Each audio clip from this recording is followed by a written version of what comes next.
Welcome back, everybody.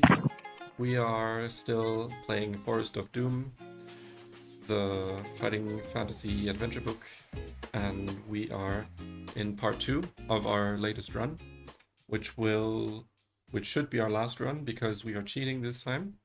Um, Steve, We're not Steve, cheating. The spirits are guiding us. Steve is the narrator, and this is maybe our 4th run, so we want this to be the lucky one. Where we get the 2 pieces of the dwarf hammer that we need to bring peace to the dwarves in the north, I think. Yeah, so the King Gilgamesh, whatever his name is, Gillibrand. That's it, Gillibrand.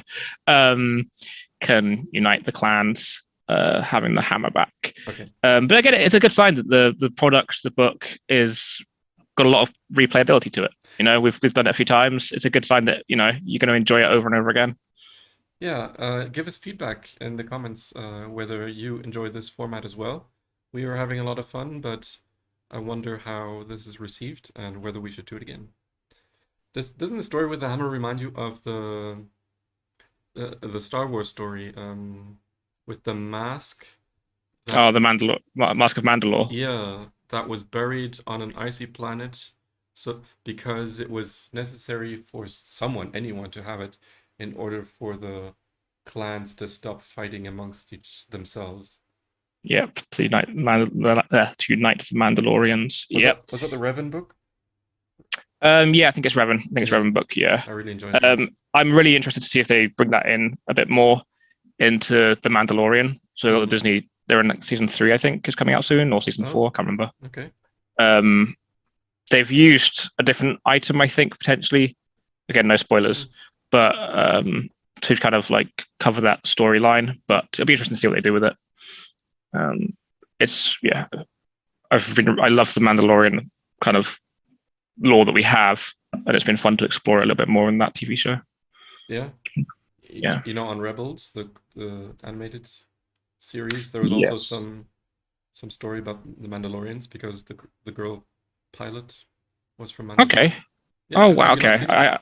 I actually haven't watched Rebels yet. I watched the first episode, I think, way back, but never got around to watching more. Yeah, I really liked it. Well, there we go. Okay. Yep. Definitely need to watch that then. Okay, back to the Forest of Doom. Yeah. At the end of our last episode, we encountered 4 clone warriors, and I am just entering their stats right now. We will fight them one at a time. 5, 5, 6, 4, 5, 6. 6. I mean, our stats are so OP at the moment that yeah, let's just hope the dice. Well, now you've said that, the universe will make us roll double ones the whole time. We took damage once this run. Yeah, we have done again, even with the hack, even without the hack, we would have the spirits guiding us. We would have done pretty well. What's this hat? Yeah. Okay. Okay. Start the fight. Unless there's something we skipped in the text. If you win, you may escape. Oh, of course. Yeah. Well, no need to escape. Let's fight. Yeah, if you may escape, yeah, it's fight. Okay, so the clones, clone warriors first. 6. Nope, that's math. 9. You rolled a 9, so 5. I rolled a 9 for the clone warriors, and then 6 for us. Because of our copper bracelets, we add 1 to our skill, so it's 11 plus 1 plus 6 is 18.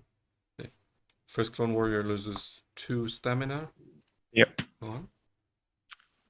Yeah, I forgot what we had. We had some various buffs. Yeah. Once again, 9 for the clones. So their skill is 14. And then we've got 11, so yeah, way above. And 23. 1 more. Once more, hopefully. 9 again. Wow. 14. Oh, there's a double ones. I knew it. It's going to happen. Okay. Snake eyes. We still have 14. Okay, so it's tie. Again. There we go. 4 for the clone warrior. 9. And 5 for us. Can't there you go. Touch us. Okay. Yep. Next warrior. 1 dead. Skill 6, stamina 4. I know, right? I wonder what press ups they were doing, to become better at more skillful. Okay, 4 for the clone. 10. 5 for us. 17. 4 for the clone. 10. And 8 for us. 20. Okay, that one's dead. So skill 5, stamina 6. 3 for the clone. they don't I know. have a chance this way. It's brutal, and then 4 for us. 6 for the clone. 11. 6 for us. 18. 8 for the clone. Oh, decent number. 13. Yeah, 5 for us. Yeah, doesn't matter. Okay.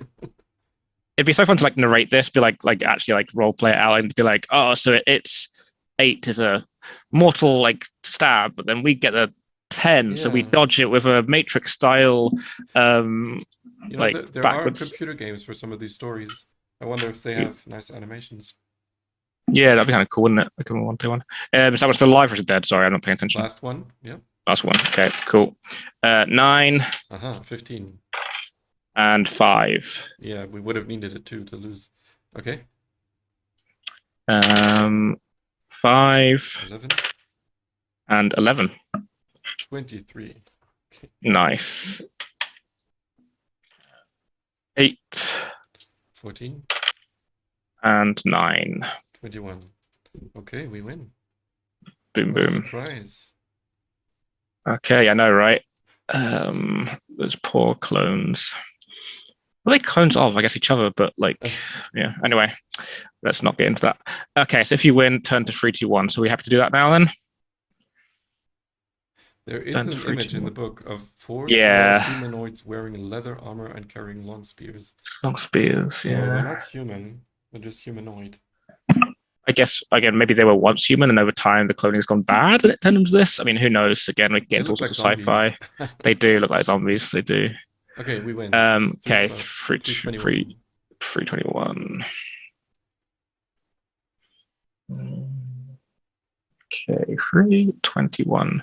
As each clone warrior dies, it dissolves into a pool of colored liquid on the rocky floor. Not wishing to stay in this dank and musty alcove any longer, you leave and climb further up the steps. Turn to 107. Oh, we're in a tunnel, right? Or in a cave, right? Yeah, and we're heading upwards, I think, at the moment. Just as you reach the last steps before the next alcove, a jet of flame shoots out to bar your way. Then a huge dark shape steps out from the alcove with flame shooting from its nostrils. Black smoke curls up into the air. The beast is shaped like a man, but has wings and carries a flaming sword in one hand and a whip in the other. It's a Balrog. A golden crown sits on its head. It faces you motionless on the steps above you. Suddenly, it cracks its whip and raises its fiery sword. The only way out of this cavern lies before you at the top of the steps. To get there, you will have to fight the fire demon, master of the clones. Okay, let's have a look. So fire demon, skill 10, stamina 10. And again, if we read on, in addition to its normal attack with the fiery sword, throw 1 die every attack round for its whip. On a roll of 1 or 2, the whip will lash you, and 1 point must be subtracted from your stamina. A roll of 3 to 6 means the whip misses you. It is possible to use your luck against the whip. Okay. So, boss fight, basically. I just remembered we have this heavy iron shield thing. Yeah, I thought we had another one. The shield will give you greater defense in all future battles. Should a creature wound you, throw 1 die. If you throw 4, 5, or 6, its damage to you will be reduced by 1 point. Okay, there's a lot to remember here. Yeah. So we'll take it one step at a time then, I guess. Take it slow. Okay. So skill 10, stamina 10. So do you want me to start rolling then for the fire demon then? Wait, get this going. Okay, no, not yet. Okay, no, I'm sorry. Fire demon 10-10. And usually in an average game, this would be this would potentially be overwhelming. Yes. But we are doing just fine. Lost barely any stamina. We still have tons of luck. We usually don't need it. Which we can use during the whip. So for every attack, his whip lashes as well. Oh, we might lose stamina. Yeah, of course we might lose stamina. I read it as we might lose scale. Yeah, that's fair. So yeah, we roll 2 dice for the normal attack with the Okay, fire sword, and then we roll 1 of the whip. Okay, so I'll do the sword first. Yes. Okay, so that's 9. Wait, Steve. Your Yeah. crown is frozen. Oh, okay. Now it's no longer. Huh. Okay, go again. Okay, sorry, I'm all over the place. Trying to adjust it. Okay, so yeah, 9 for the fire sword. Okay. Do I then roll the whip, or do I roll the whip afterwards, 19. after we've done our roll? No, first our defense. Yeah. 9. 12 plus 9 is 21. Okay. He loses 2, and now his whip. Yep, now the whip. Okay. Roll So 1 die. Yep. It's a 5, so it misses. Because it's on a 1 or 2, the whip will lash you. Okay. 1 point, so that's fine. Okay. Second round. 8 for the fire demon. 19. 7 for us. 19. Oof, it's a close one. Okay. For the whip. Oh dear, it's a 1. Then do we get our shield then? I can. Yes. So that would take a point off of us, but we can use our shield, right? Reduce by 1 point. Yeah. If we throw 1 die. And what is it? Oh dear. What is it? It's a 1 as well. Yeah. If it's a 4, 5, or 6, we reduce the damage. But yeah. We have also do luck. We have plenty of stamina. Yep. 17. Okay. Next round. Okay, cool. So yeah, fire demon sword. Nice. 1 and a 1. So 2 for the fire demon. 12. Oh my goodness. 3 for us. We're awfully low at the moment. Doesn't matter. Nope. Okay. And then the whip gets a 2. So that does hit us, but we can use a shield. Okay, use the shield. Nice. 4. Okay, no damage. Excellent. Back to the next round. Fire demon gets an 8. 18. We get 10. 22. The whip. 4. That's a miss. Miss. Excellent. What's the stamina of the fire demon at the moment? 2 stamina. Oh, nice. Excellent. 3 for the fire demon. 13. And 7 for us. Yeah, that's more. And in a last attempt before we die. Okay. Oh yeah, let's do the whip. Yeah, technically yes. It's a 1. Okay, so that would hit us. Then we use the shield, and it's a 4, so it misses. Okay. Go with the shield. Easy peasy. Nice. And technically, can we eat some of our food and just restore our stamina? Like, is that? Yes, I keep forgetting. We have 10 provisions. They each give you 1 stamina, right? I can't remember what the rule is, but yeah, sure. Let's do it that way. And our max stamina is 22. So I will eat 5 provisions. Yeah, just go for it. Nice. If you win, turn to 1, 5, 2. Well, we did win. So, okay, you happy for me to carry on? Yes. Done. Cool. Sorry, I've got pages and tabs open, so yeah. I don't see what you're doing. Okay. In its dying throes, the black fire demon is engulfed by its own fire. You step forward and grab its crown as it slumps to the ground in a smoldering heap. Its alcove layer is cold and dank. Inside, there is a magnificent throne in front of which cower 2 clone warriors on their hands and knees, bowing to you in worship. You have defeated their master. You may, oh my goodness, place the crown on your head, sit on the throne, or step over the fire demon and climb up to the roof. I really have their respect. I wonder what is to be gained by wearing the crown or sitting on the throne. But I am curious. And this doesn't sound like a dangerous situation. But you never know. The crown could be cursed. It could be cursed. And I don't actually have any. There's those spirits telling me which way to go. The solution that they've done let's is just different. try. Put it on the crown. Yeah, go for it. Let's see what happens. Sit on the throne. Okay, it's on the throne first. Cool. That's okay. That is what the spirits were hinting at to me, but that's all the information I had. Okay, so we sit on the throne, which is turned to page 5. All the way to the start. Not page 5. I keep saying the page. Section 5. Okay, sitting in the ornate throne, you feel strangely uncomfortable. The 2 clone warriors grovel on the floor in front of you in complete subservience. Do they expect you to become their new master? If you wish to place a gold crown on your head, turn to 333. If you wish to leave the alcove and climb up the rest of the steps to the roof of the cavern, turn to 249. You know, I'm not so curious anymore. This reminds me of the end of the Indiana Jones movie. Oh, nice, yeah. The third one, where he finds the cup that gives you eternal life. The Holy Grail, yep. And then he learns that he needs to stay in that place forever. And this is what the vibe I'm getting from this crown. That I would be powerful, but would have to stay in this place forever. Interesting. You know what? Let's take a record of where that is, or we can look at it now and just see. We're not technically doing it, but we could have a look and see what it actually does if you want. Just for the audience or for ourselves. Okay. We do it now or do it afterwards. Which one you want to do? Our checkpoint is at 5. Yep. And just for curiosity, we're going to put the crown on. Is that what you're saying?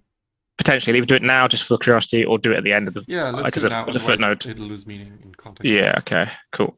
So we come back to number 5. So we go to 333 just to have a look.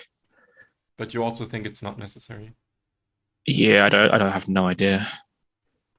Okay, should we read it then? Can I read it for us? Yes. The crown fits perfectly on your head. The 2 clone warriors look up and stare in awe at you. The crown on your head, you hear talking in your mind and realize the clone warriors are trying to communicate telepathically with you. They tell you that you are their new master and they require instructions. They ask you what should be done with the new crop of red-topped fungi. You decide that you do not want to be their master of the clone warriors and workers and raise your hands to your head to remove the crown. With horror, you see that the skin on your head has withered and darkened dramatically. You try to take off the crown. Sorry, try to take the crown off your head, but it will not move. It is evil and has found a new host in you. Gradually, your features change as you adopt the shape and color of a fire demon. Your new destiny is determined and your adventure ends here. See, well done. Holy crap. That's amazing. Well done. You completely, intuition told you. That's amazing. That's awesome. So that's so cool. Yeah. Number Safe 5. Yep. And then from number 5 to leaving the cavern. Yep. And climb up the rest of the steps to the roof of the cavern. That's at 249. 249. But that shows you how abruptly the adventure could end, yeah.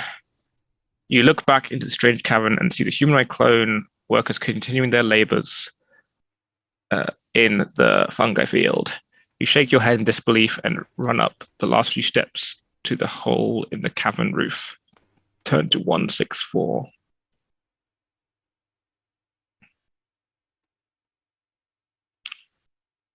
You climb the last few steps, and then you are out of the cavern, standing on the rich green grass of the valley floor. To the east, you see the hollow tree trunk down which you descended some time before. You pass it, return to the path where you head north again. Turn to 144. Continuing your walk along the valley floor, you see the dark wall of dark wood forest looming up before you once again. The path leads directly into the thick undergrowth, and soon you are walking between tall trees and crowded thorn bushes. It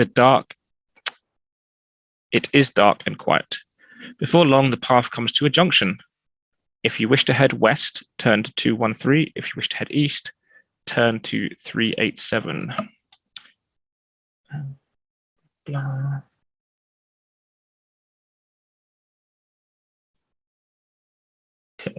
A salamander appears and it goes, I feel that you should head west.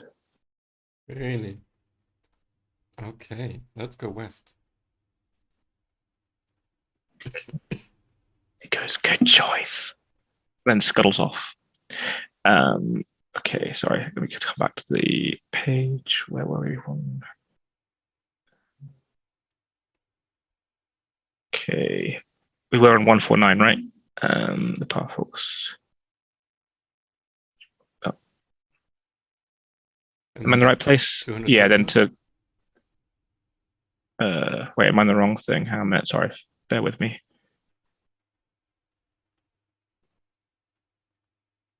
Is it 130 or 306? Is that what it was? West to 213. 213. I've completely lost my space. Oh, there it is. Sorry, I apologize. We're on 144. Yep. Okay, I was looking at the wrong section. Apologies. Salamander distracted me. It was so cool. Turn west to 213. Apologies, everyone. Okay, the path twists and turns between the trees and bushes and then comes to another junction. You realize the way south leads back to the valley, and so you decide to ignore it and head north. Turn to 306.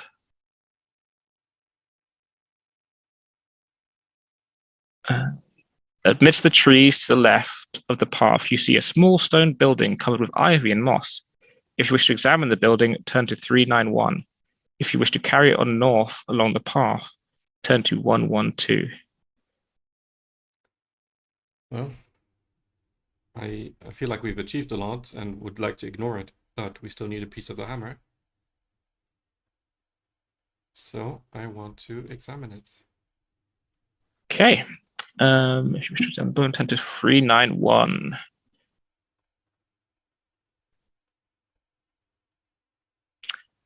The building measures only 3 meters by 3 meters and has no windows. The door is made of stone and looks very solid. There is no handle and there does not appear... Sorry. There is no handle and there does not appear that there is another way to enter the building. Then you notice a tiny keyhole in the stone door. Do you possess a silver key? Yes. Small silver key. Sweet. Do you remember if how you we do, got it? That is a great question. Oh, it was round the neck of the two hillmen. Okay. I believe. Good. That might be completely wrong because my memory is often skew-if, but I'm pretty sure that was the case. Let me just consult the mystical spirits just for fun. Okay. My instinct is to use the key. Yeah, it's the Wild Hillmen. It was the Wild Hillmen that had it. Okay, so using the key, turn to 200.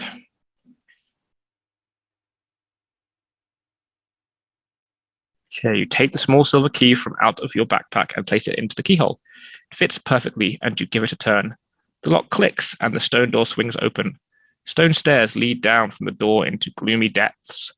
You cannot see a thing down the stairs. If you wish to descend the stairs, turn to 351. If you wish to leave the building, return to the path and head north. No. Turn to 112. We're here to explore. 351. Yep. 351.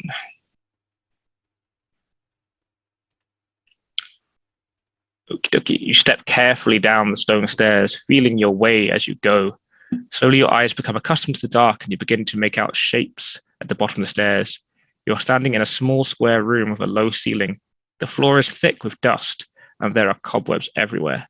In the middle of the room, there is what appears to be a large stone box measuring approximately 2 meters by 1 meter. The top of it is a great stone slab. Along one of the rough stone walls, you find a small alcove with a candle in it. You may either light the candle or walk back up the stairs, return to the path and head north. Light the candle? Sorry, just sneezing. Okay, light the candle, turn to 292. The light from the candle casts eerie shadows around the room.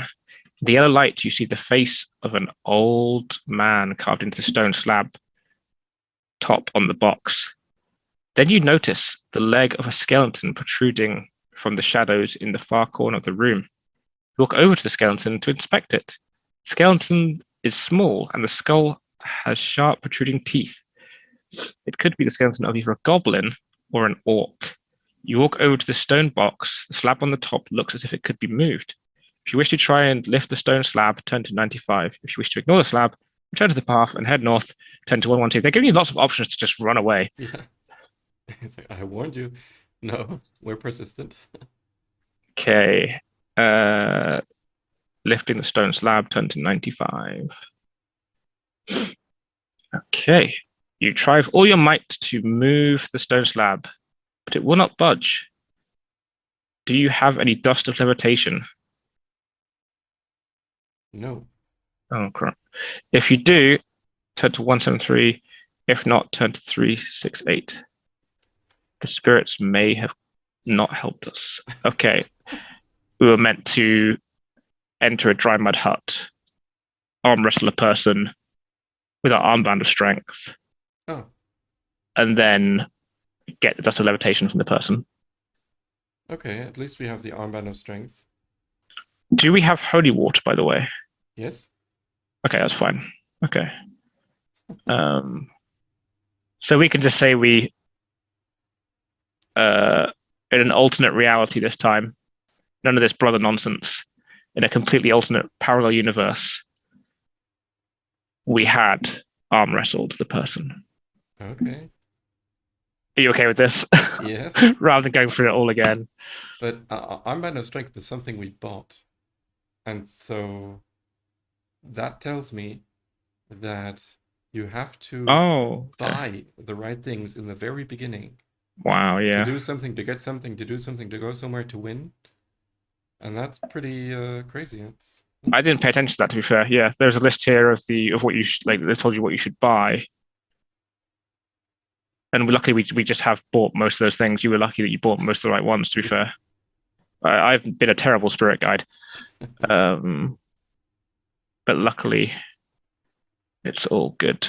Okay, let's backtrack. Yep. And so we have the dust of levitation. Yep. Section 95. Okay, jumping to section. If I can find the right tab. Reminds me of our last adventure book. We also did a lot of this. Yeah, yeah. Let's just pretend. It's fun. It's fun. I like it. Okay. Yep, you try with all your might to move the stone slab, but it will not budge. And you think to yourself, I'm so glad that I had the dust of levitation by arm wrestling that dude back when. Imagine if we hadn't. It'd be so frustrating. But you carry on. Obviously, that's my own words. Turn to 173.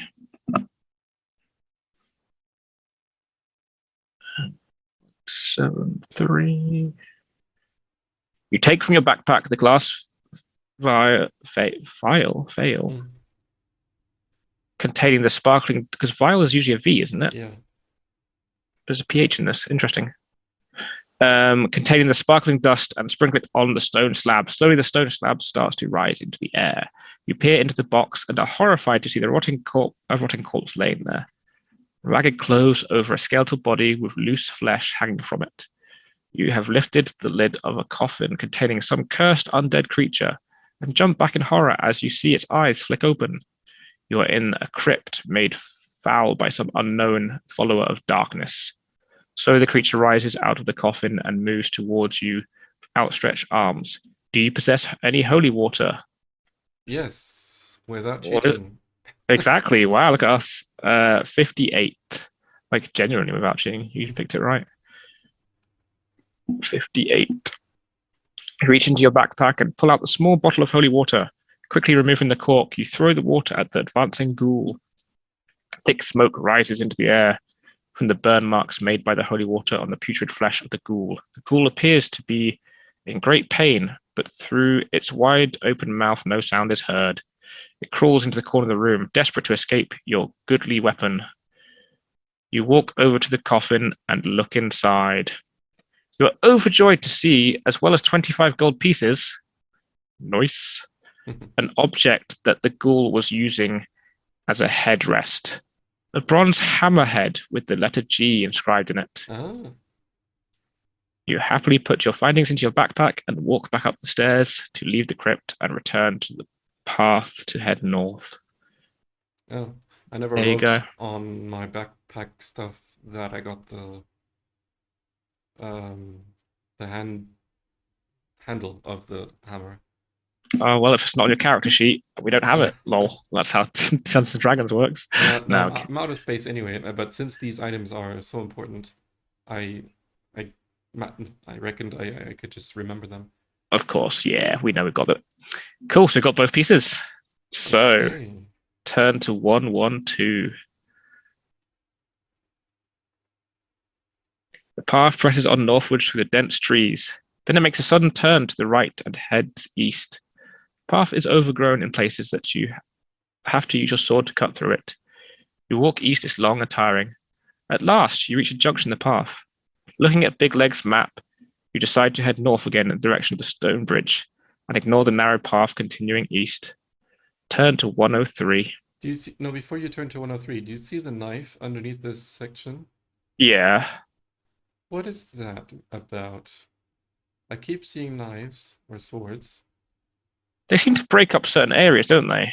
Like some sections, it just goes from like 111 sections, then 112.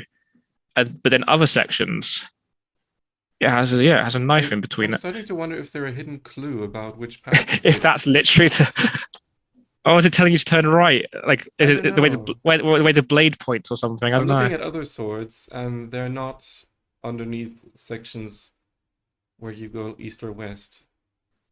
That's interesting. Well, again, well spotted. It's just a bit suspicious. It really is, isn't it? I would be intrigued to go back over it at some point and have a look. 103. The path opens out into a small clearing. To your right, you see a pile of branches, grass, and pieces of rag. The lair of some large creature. Have I got to the right place? Yeah. That's yeah. Right okay. now. Amongst the debris and old bones scattered about, you catch sight of something glittering. If you wish to look closely, turn to 57. If you wish to head north along the path, head to 360. We have what we need, right? Yeah. We don't need to take any more risks. No, we don't. We really don't.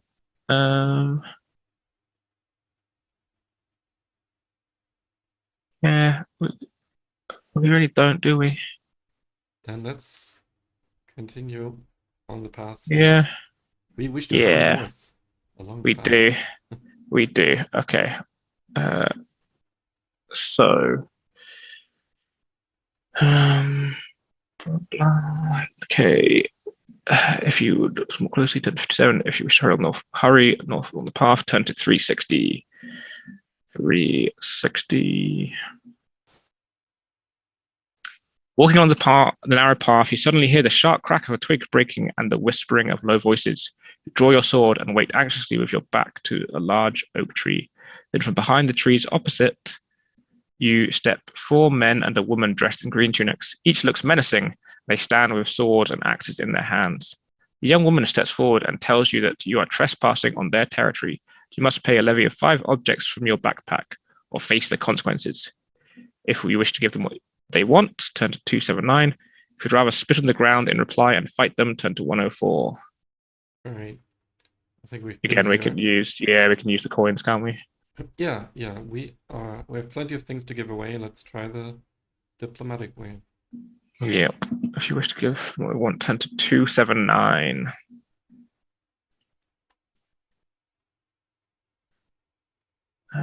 Okay. Treat all items in your backpack as single objects, including each gold piece. Make necessary deductions of your equipment list and turn to 246. Yeah. I have 54 gold, so that's... I think we give them the handle and the head of the axe as 2 of them. I think that's really smart. We never picked up any jewels, did we? There's an empty slot on the adventure sheet for jewels. Oh, okay. You know what? Let's start again then. The true treasure and jewel was the adventure. There you go. Fight anyway. Yeah, nice. Okay, the bandit woman takes the items from you and steps back to let you pass. You head north again and soon notice the trees beginning to thin out on either side of the path. Eventually, the path leads out of the trees into a plowed field. You are out of Darkwood Forest. Turn to 204. Okay. Path leads through the field to a stone bridge over a clear stream. Beyond the bridge are small cottages and wooden huts of a village. A sign on the bridge reads Stone Bridge. You cross the bridge and see two old dwarfs with long white beards standing by a cottage looking at you.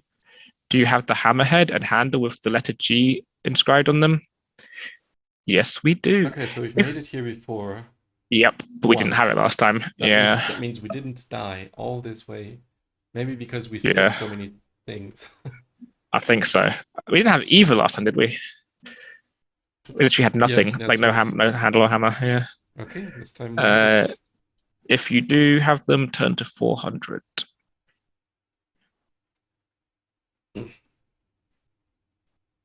Okay. 400 is usually the final section. It looks like it. You walk up to the old dwarfs and ask them to take you to Gillibrand. They eye you suspiciously, but agree to do so, commenting on your wounds and torn clothing. You got those in the Darkwood Forest, I presume, says one of the dwarfs, pointing at various gashes on your body with his long clay pipe. Some people never learn. Adventurers are all the same. I can't see the sense in it myself. You walk through the village behind the two dwarfs and are aware of many dwarvish folk watching you. They begin to follow you, and a procession builds up behind. There are lots of mutterings and whisperings amongst the crowd of dwarfs, and expectant looks show on their faces. Soon you arrive at the foot of stone steps leading up to a stone building. Outside the building, on an ornate wooden throne, sits a small old man with a long beard. He is wearing a crown, but looks miserable, and holds his head in his hands.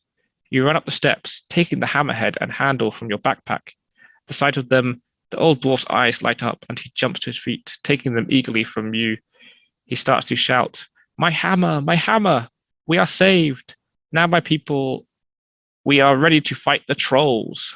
The whole crowd erupts into cheering, waving their axes and swords in the air.